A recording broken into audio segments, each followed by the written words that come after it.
Hey everybody, welcome back to Pretending with Dice. As always, I'm your host and game master, AJ. What you're joining us for today is kind of, well, we're sort of calling it a session zero, but it's more of a kind of introduction episode for what's going to be our next major storyline here on the podcast. For those who've kind of missed my announcements before, we are going to be playing Star Trek Adventures. Following on from the one-shot that we did last year. I'm joined today by Dragon. Hello. Amy. Hello. Mark. Hello. And Eden. Hello, hello. How's everybody doing? Yeah, all right. Yeah, good. Just the hesitation and not talking over each other there for a second. Polite society. Oh, yeah. Yeah. Hesitantly happy. I feel like it's been a bit of a while since we've all kind of talked together as well, and that, so yeah. Cautiously fine. Yeah. All of the voices you're hearing should be familiar to anybody who's been a long-time listener. We've got a kind of mishmash here of our Call of Cthulhu and Things from the Flood groups, who are going to be our kind of core cast, I think, for our Star Trek series. I should probably give a bit of an intro as to sort of what the general vibe I'm going for then is, as much for you guys as for the listeners as well. So we're going to be playing, as I say, Star Trek Adventures. We're going to be set after the end of the Dominion War, starting in 2378, aboard the Nebula-class starship USS Tenzing.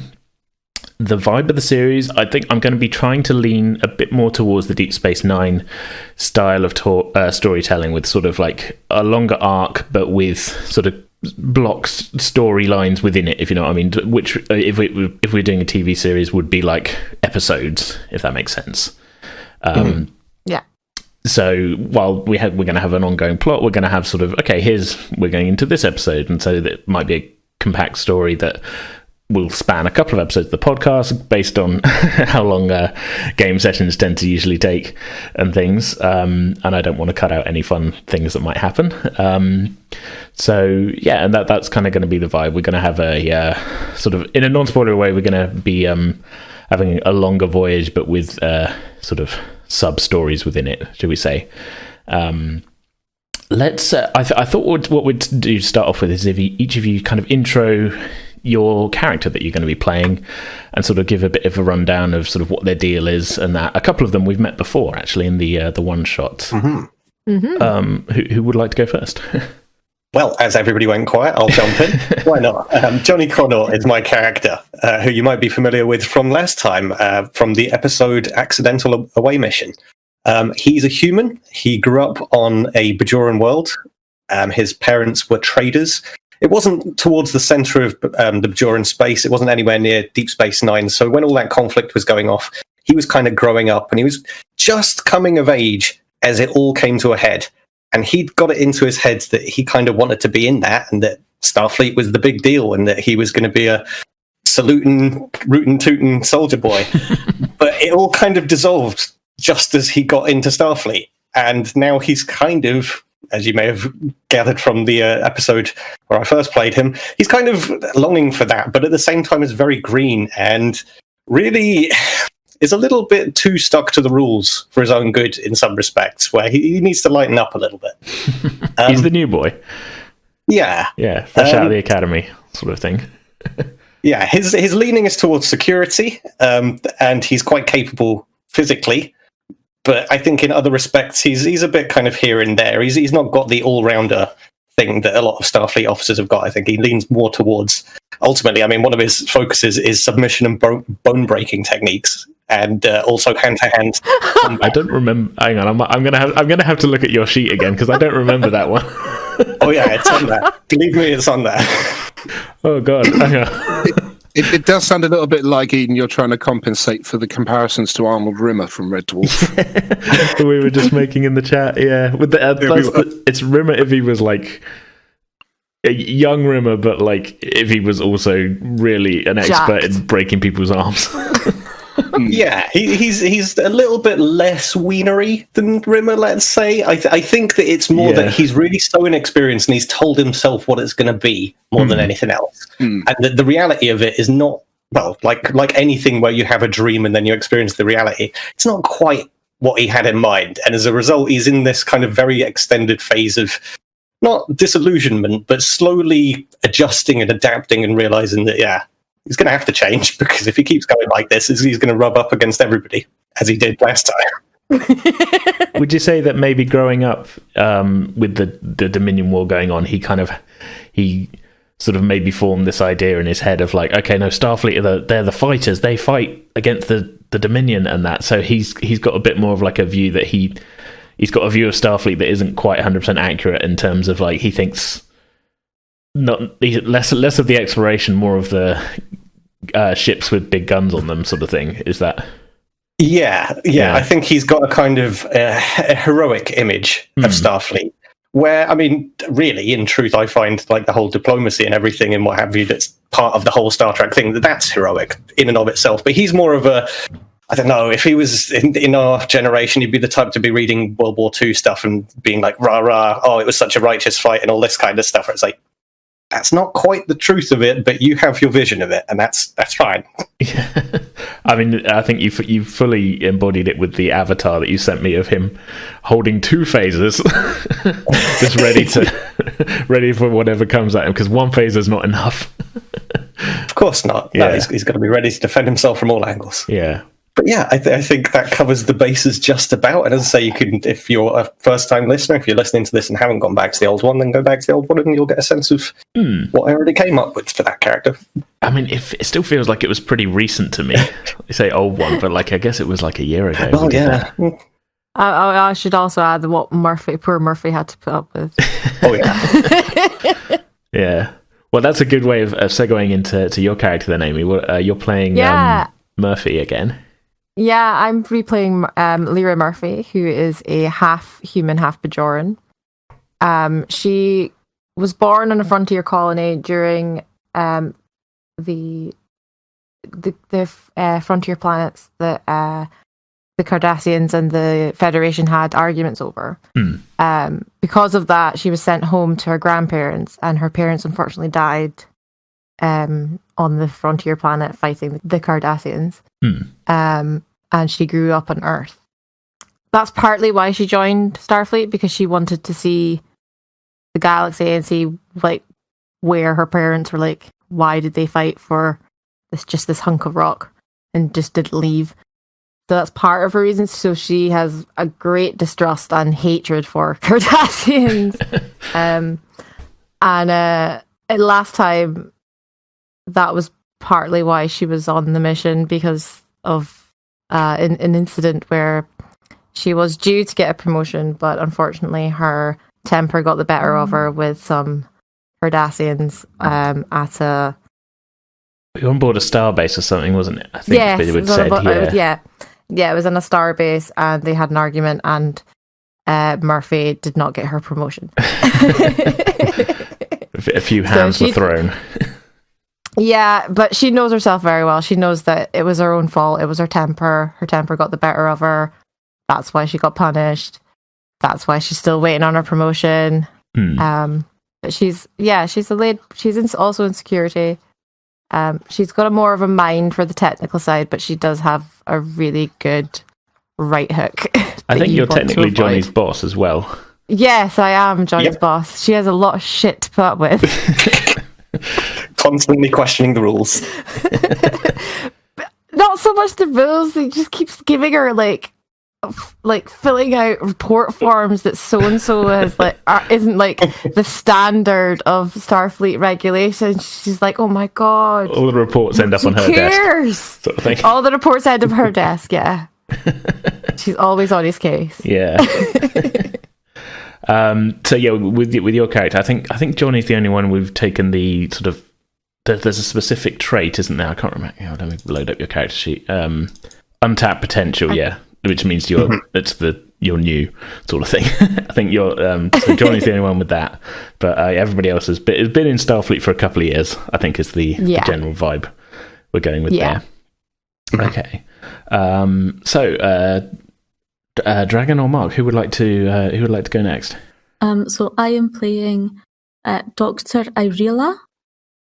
She is a Deltan doctor, very much interested in the like the holistic style of healing.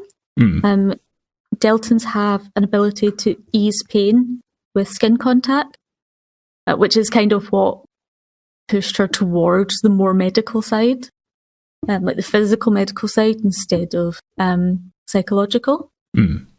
They've been in Starfleet for a few years, and they have quite a chatty, like upbeat personality, not least to try and like knowing that will also help patients get better faster.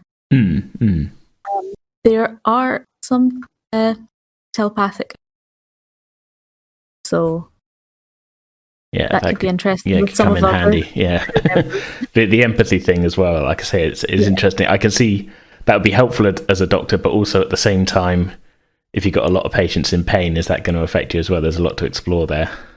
Yeah. I was going to say the values that you've chosen for the character. I'm just looking at your sheet now. It's quite interesting. The finding joy in small things and positivity. I can see that playing into the chattiness sort of thing. Yeah.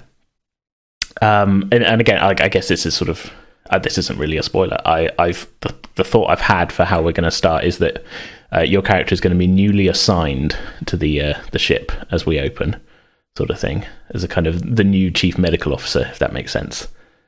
Yeah. But I still, full disclosure, listeners, I've yet to work out the exact details, but this is the thing I've been kicking around in my head as a sort of a way to intro Dr. Irila. Irila, am I saying that right? Yes. I'll figure it out. Yeah. Okay. Anything else you want to add about Dr. Irila before we hear about Mark's character? I don't think so. Fair enough. Okay. So finally then, Mark, tell us a little bit about your character. I will be playing the character of Sabin Ray. I'll figure out how to pronounce it later on. A lieutenant commander, and he's a Trill. He's a joined Trill. He's been serving in Starfleet for a while. He's got a focus towards science. He's a science officer. I'm assuming he's already on board the Tenzing. AJ will decide that later, obviously. He's one of these people who embraces, as with most of the Trill who come from the homeworld, they embrace the way of nature, the way how things all kind of join together. But he's also got a very high sort of fascination with how nature and science can sort of do the same thing, just from completely different ends of the spectrum. And one of his big focuses is with the Borg. He's had experience with the Borg in his past. He's had friends who have lost their lives to the Borg. People have been assimilated by the Borg.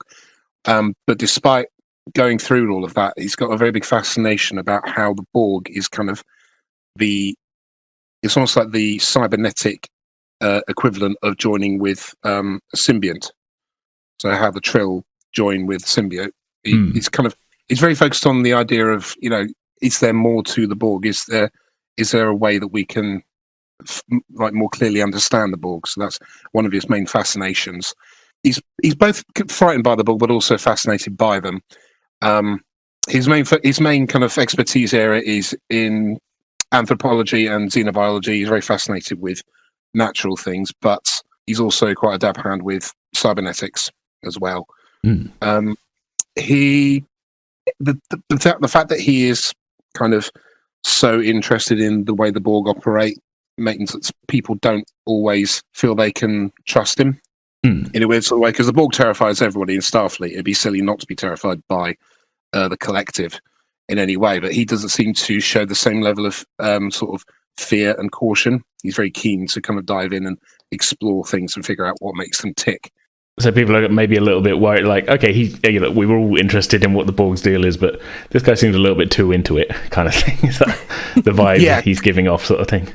Kind of, yeah. I mean, he kind of treats it as kind of a hobby, but also he's kind of made it his mission to try and understand how assimilation works and exactly how it can be made an easier process to try and unassimilate people from the collective. It's all about going towards an end goal that benefits everybody. But his fascination does kind of put people off. But he's okay with that. He doesn't expect everybody to trust him, but he is Starfleet, and duty comes first in his mind. So regardless of what his fascination is, he will carry out whatever order he's given. Yeah, so he's not. You wouldn't say he's not like paranoid that people aren't trusting him. He's just not fully expecting everybody to kind of be on board straight away, sort of thing. Exactly. Yeah, he's not paranoid about people's attitudes towards him and the fact that he can't talk to just anybody about things. At the end of the day, he's in Starfleet and he just gets on with it. If someone comes along who's interested in what he thinks and wants to find out more, he'll happily embrace them. But he doesn't kind of push it on people. It's kind of like, I'm here if you want to know about it. But other than that, I'm just a starship officer, the same as everybody else. Awesome.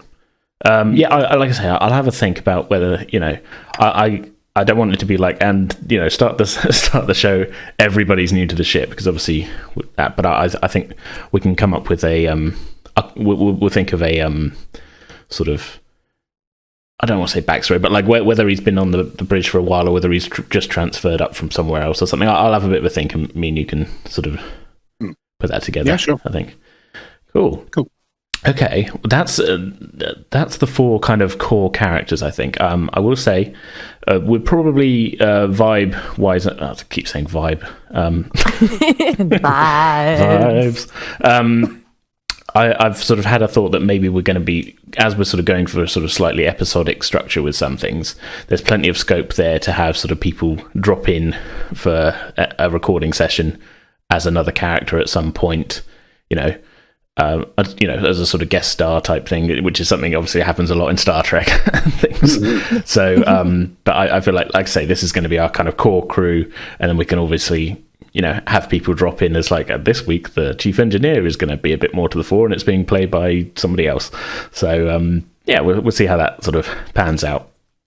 That'll be fun. Yeah. I've got a few. Speaking of other members of the crew, then I do have a few sort of worked out as kind of other positions on the ship.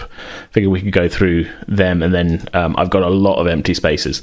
So if anybody has a great idea for like, we want this character to go in, somebody like this, we can kind of we can add them to the list. Good stuff. I think I've got an idea, but I'll say that. Okay, yeah. I'll go through what I've got already, and we can sort of go from there. So I have the captain figured out, because I think very early on, I think we'd sort of said like, the captain's going to be an NPC as a sort of not quite as a quest giver, if you know what I mean, but also just sort of I don't want to use the phrase keeping things on track, but like as more of a kind of a touchstone for everybody to kind of check in with, more than rather than anything else, because I feel like early on there was a kind of again using the word vibe, but a bit of a vibe from you guys that we already going into this, we had Eden, you were playing an ensign, and Amy a lieutenant, so it was already kind of like okay, maybe we're not all going to be senior staff sort of thing.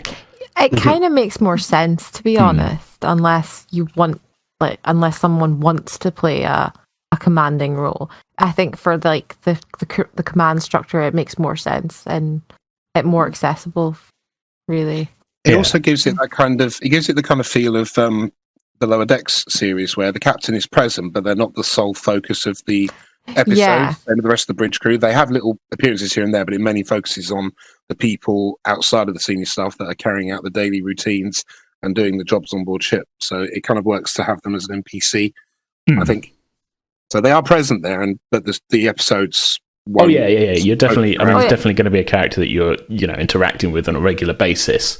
It's like you said, like we can touch like we said, we can touch base with or expand like our individual characters' like relationship with the captain themselves, kind of thing, which makes it a bit more interesting. Yeah, because I mean the focus of basically every Star Trek series, other than Lower Decks, really is, I suppose Discovery arguably as well, is that the captain is the central figure sort of thing. So it's interesting that as the players, that in a game like this, the players' characters are the central figures. So having the captain sort of be there but not be the focus the absolute focus of the show is going to be interesting to sort of see how that comes together. I've got an open slot here for the first officer, because I think we weren't sure 100% definitely when I was making this spreadsheet, whether one of you was going to say, "Oh, I want to be the Riker of the group," sort of thing. So I've got an open slot here on the crew manifest for that. So whether that's somebody we come up with today, I don't know. I didn't even say what I've got a name for the captain. This took me forever because I wanted to give the right vibe. God, I need somebody buy me a thesaurus. I don't know. Atmosphere, tone, mood. Yeah, tone. Yeah, the right zeitgeist. The right kind of deal for the captain. I've called him Harrison Collins because I wanted it to sound vaguely like, okay, that sounds like it could be a captain in Star Trek sort of thing, but also keeping it pretty bland. Sounds like a 40s film star. Yeah, a little bit. That's kind of what I was going for. Or a Harrison Ford lookalike. Joan Collins and Harrison Ford. Is our captain just Harrison Ford? Am I going to have to work on a Harrison Ford impression before we start recording? No. And not unless you want to. I don't think I can quite do it. There's some weird things with Harrison Ford's voice where he's kind of, sort of a lot of ums and I don't think it would work quite well. Yeah, I don't really want to play a grumpy old man as the captain, to be honest. But anyway, yeah, that sort of 40s film star sort of vibe was what I was getting. Vibe! You've done it again. You should just call this the Star Trek vibe. The Star Trek vibe. Yeah, there we go. Okay, that's the title for this for this Session Zero episode. Sounds like a Zero Star Trek vibe. So yeah, I feel like it would be fun to have the first officer be a bit of a kind of like something to offset that whole kind of persona. So an outgoing personality or a well, just career. Yeah, kind of like a counterpoint type thing. Because I don't want the captain to not be outgoing. I think it just needs to be a sort of steady sort of presence. Yeah, you need some sort of social skills in reading the room and be able to command attention without having to particularly raise your voice. Yeah. Mm-hmm. So we need a Riker, basically. Sort of, yeah. We actually need a Riker. Is it possible he had a second clone from that transporter accident? You could draft in Jimmy Riker, Jimmy Riker. For some reason, that's exactly the name that came to mind for me as well. It's me, Jimmy Riker, the wild card. I don't want to go complete wild card, I will say. As soon as I said wild card, I immediately thought of Always Sunny, and I thought we don't want Charlie from Always Sunny as our first officer. Good God, no. Or Peter Griffin? No, that's not.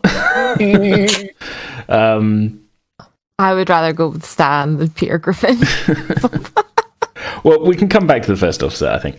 I've got a chief engineer I've got written in here. I had an evening where I splurted out like 10 or so. Splurted out is an awful term. I can't talk at all today. A few supporting characters. So I've got Chief Engineer Eli Carter, just human male, and I have no other details. I just was like, namegenerators.com, give me a human name. It has to be an Uber nerd. Uber nerd, or like yeah. a Uber nerd, and like he talks in like, obviously he talks in engineering like jargon, but in a way that no sane person can make sense of until Everyone's he actually just goes, sort of thing. fine, I will reduce to your primitive methods. I will explain it to you like you're a child. Yeah, sort of. pretty much. Fine, because he's like, oh, you scientist, you can't even understand what blah blah blah blah, blah is. I have a notes column on my spreadsheet. I will put Uber nerd. Rarely understood. Fluent in technobabble. Yeah, fluent in technobabble. It's quite interesting that none of you we haven't got any player characters in the engineering section at all. So yeah. I need to flesh that out. Yeah. Yeah. Well, Sabine Wright does have a collaboration for engineering, so okay. So you're used to working with them, but you're the science officer. I've got obviously Chief Medical Officer. I've got as Dr. Irila. Yeah. I've got Lyra Murphy as the chief of security at the moment, because you were just down as lieutenant, because I think we had a discussion where Worf is chief of security but is a lieutenant the whole time anyway for the whole of TNG. So yeah, and then I've got just down as science officer for Sabin Rai, so that's kind of what I've got as senior staff at the moment. But all of this we can change up. Sounds good so far. Yeah, no, it sounds good. We've got kind of our senior staff there. Under the security department, the only other character I've got written down in there is Johnny Connaught, played by Ian. So it's a 2-person security department at the moment. Just Lyra in charge and Johnny being the only other guy. That obviously, yeah, we need to fill out some more characters in there. So that's a place where there's plenty of room for just getting. Yeah, but my brain is throwing weird character concepts at me now for like a just I don't know. We could get real weird with security, like a guy who's like obsessed with knives and stuff, and it's just an absolute department full of psychos. Like now you're creating a pirate ship. Yeah, or a Maquis ship, which Lyra is okay with, but. Johnny's like not. Starfleet would really frown on us. Under the sort of the con section, we've got our Bolian that we met in the one shot, Ban Sauce. He's just kind of like a pilot. And we've also got a flight controller / pilot, Lieutenant Maltrek, which was Mark's other. You gave me 2 character options the other day as one she'd kind of sort of refined down and was like, it's going to be one of these 2. So this was your other one. You said use this one as someone on the ship. Lieutenant Malrek. Yeah, he's Vulcan. Malrek. Sorry, I wrote Maltrek. I need to adjust that. No worries. Yeah, I had a good laugh listening back to Ban Sauce starting to regale Johnny with tales of Riser. It seemed like he was I'd forgotten about that. Kind of doing that bit from Airplane. Where it's like, let me tell you, Johnny, about Riser. Have you ever been to Riser, Johnny? You ever been to a anyone Turkish bar? Anyone who goes to Riser is a whore. That's what I got from it. Yeah, that was I think Lyra like told him off as well. I can't quite remember. I need to re-listen to it. Yeah, you walked in, said something, and then walked away again. So it's like walk in, mic drop, and off you go. Drive-by comment. Yeah, it's great. It is good. So in practical terms of the ship, though, we've got plenty of room for pilots because I do have we're a Nebula class with the flight pod on the back, so we've got extensive. And I've even actually included this in the ship's sheet, which I need to share with you all. We have extensive hangar bays, basically. So it's room for extra shuttles and things. So I just thought that'd be fun. We're basically like an aircraft carrier. So yeah, plenty of room for pilots and things, but the flight controller is Lieutenant Malrek, who's in charge of it. And you'd given me the note, which I have paraphrased to try and fit it into Microsoft Excel a little bit better.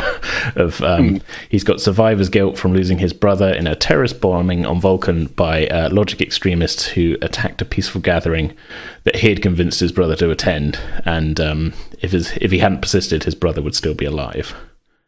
A bit of a tragic backstory there. Yeah. So, but those 2 are the only ones I got under con. And medical, so this is technically, this is Dr. Arila's subordinates. I've got a junior doctor, Ensign Haru, who's just a human female. Yeah. And I've got Lieutenant Commander Mavala, our Cation counselor. Who's sort of the ship's therapist kind of thing, is a giant cat person. I thought it might be quite funny. Pet the kitty to relieve your stress. My brain was going down the same route. Yeah. Have a counselling session. I'll let you stroke my head, and it will calm you down. Well, hang on. I did make up like a where is it? I made a character sheet for the values I've got for the counsellor are: getting to know people never ends badly. A welcome environment works wonders. All are different, all are the same. Everyone has a story to tell. And their focuses are in psychology, psychiatry, body language, chess. The meme speak from that, the people from the episode with Shaka when the walls fell. You know, the one Darmok. Yeah, Darmok. That's the one. I love that episode. I love that episode. So they've got a focus in that, so they can talk in that speech and etiquette, because I thought it would be funny. So they're just super into like chess and like reading people and stuff. Shaka when the walls fell. Yeah. I love that episode. Do Catians have 6 nipples? Well, you're gonna have to buy them dinner if you want to find that out. Good answer.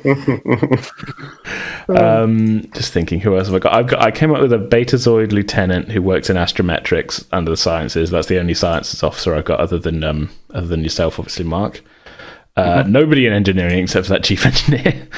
And then we've got our 10 forward bartender, which Mark you also contributed, which is Arden Pringle Athis, a Betazoid.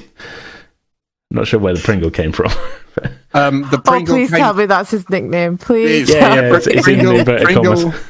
Pringle is the nickname. I'll tell you why it came up with that. I spent an evening coming up with various characters when AJ asked me if I wanted to come on board for this, and I came up with Sabin, I came up with Malrek and a few others, but then I thought, hang on a minute, AJ said something about needing support characters, so I drew a few up, and I was finishing off a tube of Texas barbecue Pringles at the time. So Arden Athis is his full name, but everybody on the ship just knows him as Pringle, and he's kind of like a sort of sympathetic ear. Well, chaotic, neutral, Harcourt Fenton Mudd type character. Okay, but they let him be the barman. He's the barman, yeah. He's very much like Mudd, but he's got this kind of he's been around the place. He's done various jobs around the galaxy. He's seen things. He's always got a story to tell, but he's also very good at doing mixers. He loves a cocktail. Yeah, exactly. If you want to give him the Pringle guy's moustache, feel free. I haven't got a visual for him, but his nickname is Pringle. I love it. So yeah, that's kind of all we've got. There's not really a lot of, because including your characters, it's still only, let me just count this, 13 characters. It's not a lot really. For a whole starship. So if anybody's got any that they want to kick in at this point, or even if it's just like a vague concept of like, what about a guy who's like this, or what about I've got an idea. What about a club-footed Andorian who works in engineering? Okay. Why? Usually either doing a job sat down or underneath something, filling with circuits and so forth. Why is he club-footed? I don't know. It's just a quirk. Okay. I like the idea of an Andorian in engineering. How about? I mean, we can obviously flesh it out later and everything properly. Yeah. What if instead of club-footed, but what if he like lost a leg in the Dominion War or something? Because at the time we're sort of setting the game, that's fairly recent. I'll put it on the list anyway. We'll have a think. That's one, I guess. Well, I've got an idea. I need to have a look. Yeah. Through my list. I've got an idea that's kind of a little bit out there as usual. Mm-hmm. And tell me if it's too far. I think this is reasonable. I would like another character on Johnny's kind of like level. Okay. Possibly a lieutenant, possibly a civilian member of the crew, maybe the barber, somebody that's around his age that's kind of come up in a not similar, but slightly parallel similar sort of circumstance where they are somebody that's also coming up, but they've idealized stories about the Enterprise, just in general. And this is based on things that Barclay has put out into the world, things he's written about, because during this time period, he's kind of fairly respected, if memory serves. So this character has been following Barclay and perhaps sees them in the same way that Johnny's quite dogmatic and believes that Starfleet is rah-rah and all that. This character is kind of similar in that it would be a friend to Johnny. I feel like maybe somebody else that's on his level like that would be good to have around, just as maybe they can bounce off of each other, learn something from each other. Maybe it's Johnny's roommate. Because he's only an ensign.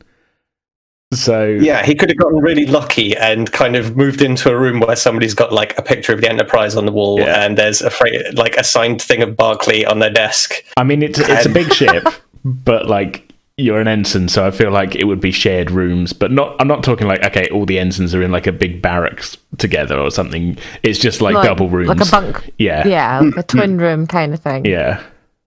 So you've got like a roommate, like like you're in like a college dorm. Yeah, and these aren't characters that necessarily get to work together all the time. No, they just get assigned together because they're the same rank. That's it, and it's just somebody for him to have a conversation with, because it feels like maybe if he were by himself and didn't find anybody to connect with on that level, he'd really be struggling on that ship. That if everybody else is kind of like just normal Starfleet, while he's really kind of going through the motions alone. So maybe like another engineering officer, because we haven't got enough of them.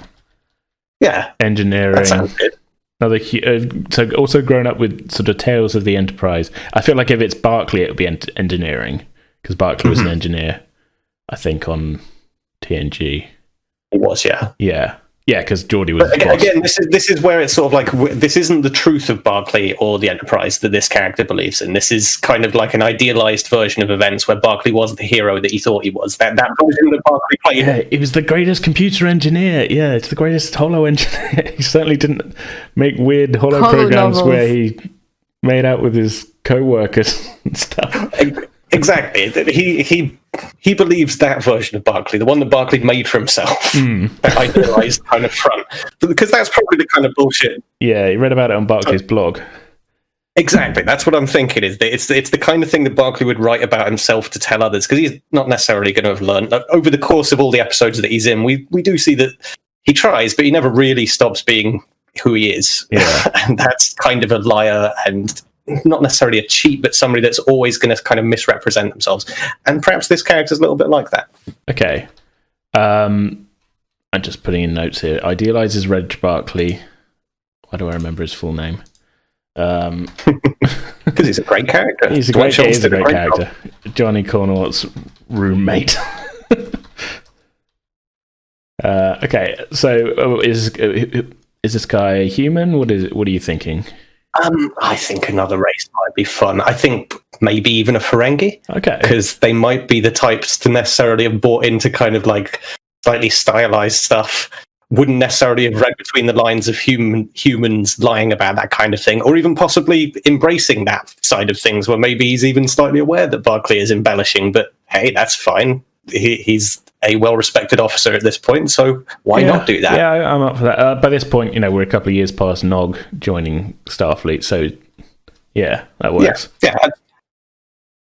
Cool. Okay. Well, we'll go Ferengi that's on that. Then I don't want to over-egg the pudding by being too much. No, that gives me stuff to work with.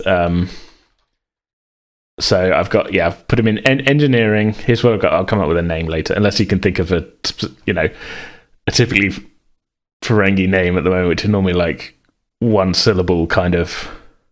Yeah. Bonge. Okay, how are you spelling that? Bonge. Bonge. Very close to bong, but okay. It's not intended to be like that at all. That genuinely wasn't the intent. No, I like it. Ensign Bonge. Bonge. The pronunciation's going to be a thing, I think. But yeah, he's maybe not going to show up in every episode, but I think it'd be funny. You get to do a Ferengi voice as well. That'd be fun. I have to talk like this. Hey there, Johnny. How's your day going? Well, I'm going to have to work on that. You'll have to get a pair of those plastic vampire teeth. Oh, I love it. I have to put. I won't. I was going to say I'll put my camera on and show you guys the face I have to make when I make that. I'm kind of like grimacing, like I'm a weird little goblin man. That's necessary. Method acting.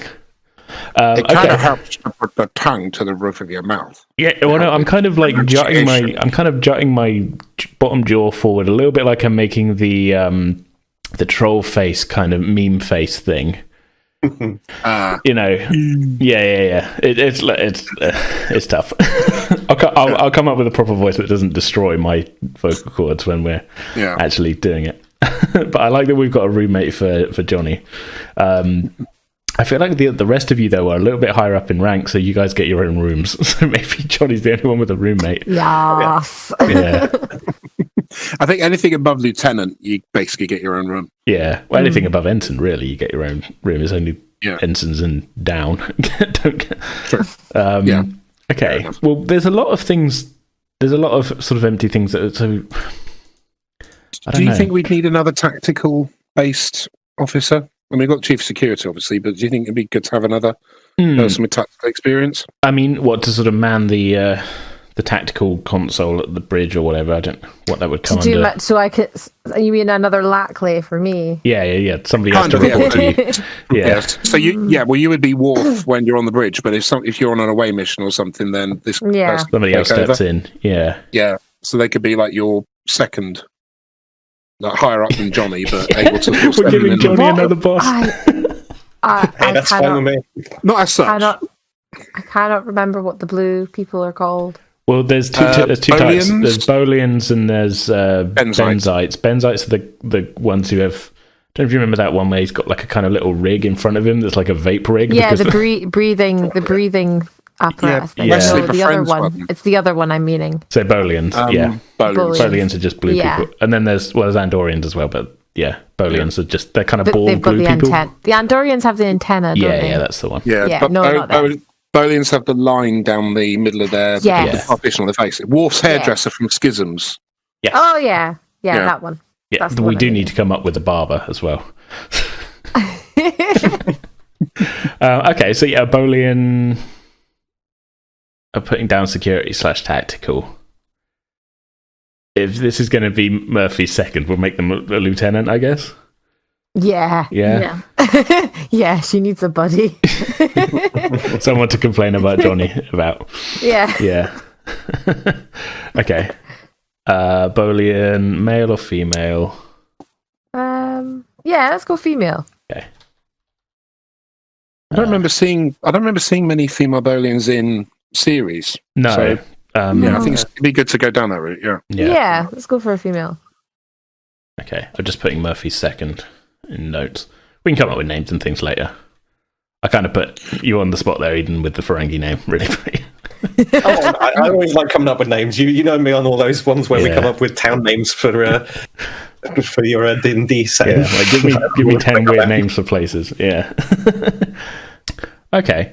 Unless anybody's got any others, I think that's a good extra couple of characters, but we can always add more, and we will add more. I think. I am going to have to work on a voice for the EMH, aren't I? I think I'm already going to have to watch Voyager. Now I'm going to have to watch more Voyager to try and get the voice down. Oh well. Is that some sort of punishment? I'm just not a huge Voyager fan, that's all. In fairness, if you've got to watch Doctor-related episodes, the Doctor episodes are the best episodes. The better episodes. Yeah. Yeah. Okay, well, if nobody else is... If there's none others to put down right now...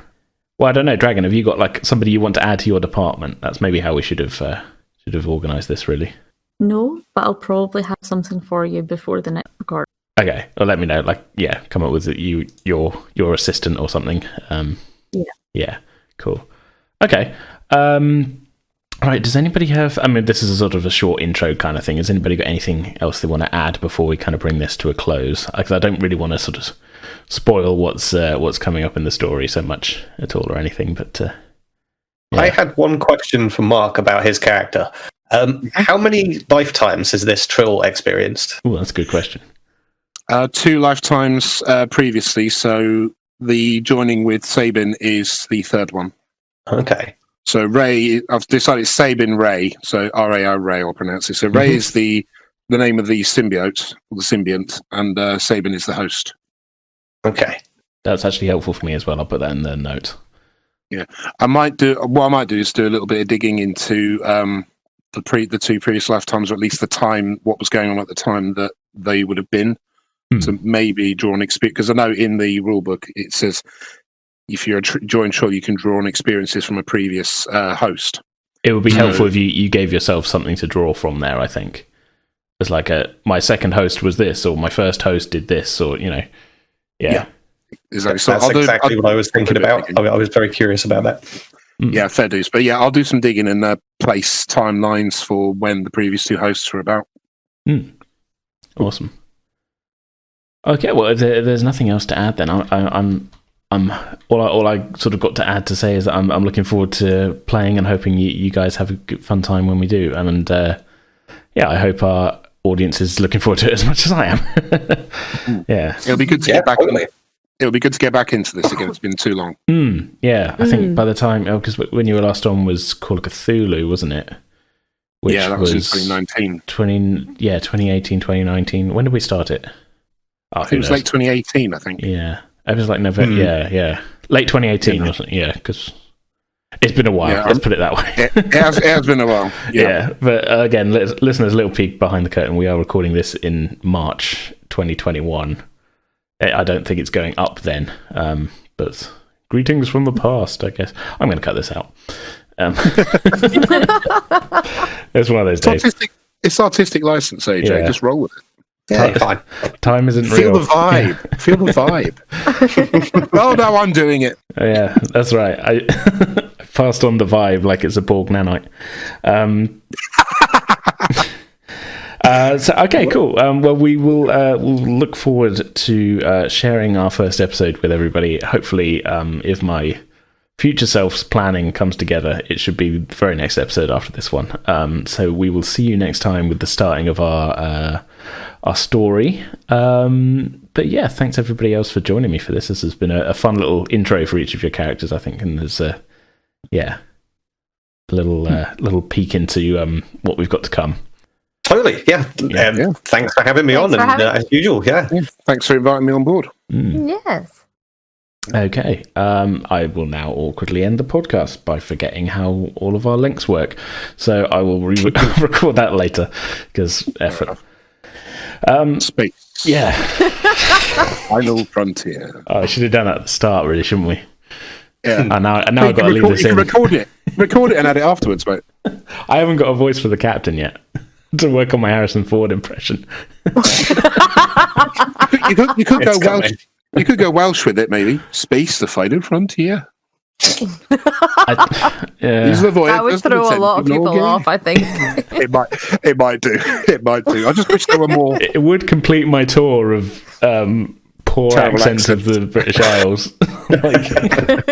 I do wish there were more regional accents in Star Trek, but overall. I mean, you could give him like a Belfast or Dublin accent. That would be quite funny as well. That would be different, yeah. I just had a terrible flashback to the Space Irish episode of Next Generation. Oh, God, yeah. Maybe we won't go that way. Your Star Trek. That episode there's a lot of problems in that episode.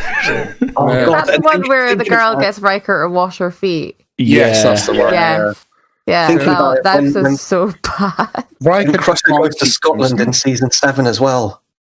Did they? The ghost episode. The ghost. Worst episodes of Star Trek involve bad accents. That's such a weird episode. Let's just close this. Yeah, let's close this out with a solemn promise from me that there will be no weird romance episodes with a ghost candle. Let's just put it there. And no fake Scottish accents either. We've got two. We got two real ones. Genuine we don't need any fake ones. No. No matter how much like Billy Connolly they may sound, we don't need them. There's a reason why I haven't done any Scottish voices myself on the podcast, and that's because I know way too many of you north of the border who will murder me. Do they know where you live, though? Do they know where you live, though, AJ? Oh, they can find it out. Yeah, I think Pete probably does. He might do. Yeah, I think I had to send some stuff once. Yes, you sent it to me though. Oh, that's true. Well, you can come and murder me then. Do you know what? I would love to see Peter Capaldi do Star Trek. I don't know why. I just think he'd be a good fit for it. I'll send him an email, see if he wants to be our captain. Anyway, thanks a lot for joining me, everybody. And we'll see you next. See you in space. Yeah, that's a sign off. I'm bad at this. You sure are, AJ from March. Hi, everybody. AJ from the end of June here with all the links and things. As always, you can catch us on Facebook, Twitter, and Instagram. We are at Pretend with Dice. We'd love for you all to join us on our Discord server, the links to which are on our Twitter bio and in the... I probably should have planned this beforehand. Damn it. AJ from June is just as bad as AJ from end of March. The links to our Discord are on the contact page of our Podbean site, which is pretendingwithdice.podbean.com. Come and join us on there. It's a lot of fun. But yes, I sincerely hope you'll all join us next week for the premiere episode of our Star Trek show, which we are now calling Frontier. Everybody's putting a lot of work, and it's a lot of fun. I hope you'll join us. We'll see you next time. Have a good one. Thanks a lot.